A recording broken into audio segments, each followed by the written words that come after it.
शहाद्यात नियमांची पायमल्ली, ग्रामीण गॅस एजन्सीचा शहरात अनधिकृत ठिय्या, नागरिकांच्या सुरक्षेचा प्रश्न ऐरणीवर, ग्रामीण भागातील ग्राहकांच्या सुविधेसाठी मंजूर करण्यात आलेली गॅस एजन्सी शहराच्या मध्यवस्तीत नियमबाह्य पद्धतीने कारभार करत असल्याचा धक्कादायक प्रकार समोर आला आहे.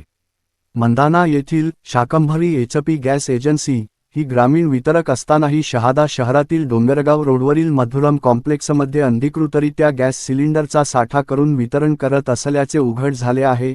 नेमका प्रकार काय?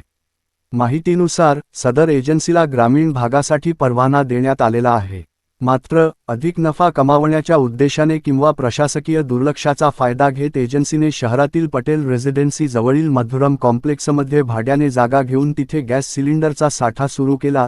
दाट लोकवस्तीच्या भागात अशा प्रकारे सिलेंडर साठवणे हे अत्यंत धोकादायक मानले जाते. अग्निसुरक्षा नियमांचे उल्लंघन झाल्यास मोठ्या दुर्घटनेचा धोका निर्माण होऊ शकतो. कॉम्प्लेक्स मालकाची भूमिकाही चर्चेत. ज्या ठिकाणी सिलेंडरचा साठा करण्यात आला त्या मधुरम कॉम्प्लेक्सच्या मालकाने ही जागा गॅस एजन्सीला भाड्याने देताना नियमांची पडताळणी केली होती का? रहिवासी भागात धोकादायक साठवणुकीस परवानगी देणे कितपत योग्य आहे, असा सवाल नागरिक उपस्थित करत आहेत. व्यावसायिक फायद्यासाठी नागरिकांच्या सुरक्षेशी तडजोड करण्यात आली का, याचीही चौकशी होण्याची मागणी होत आहे. तहसील विभागाची धाड. या प्रकरणाची बातमी माध्यमांत प्रसिद्ध होताच तहसील विभागाने तातडीने दखल घेत मधुरम कॉम्प्लेक्स येथे धाड टाकली.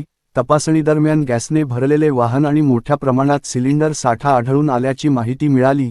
या कारवाईमुळे परिसरात खळबळ उडाली असून नागरिकांमध्ये भीतीचे वातावरण निर्माण झाले आहे.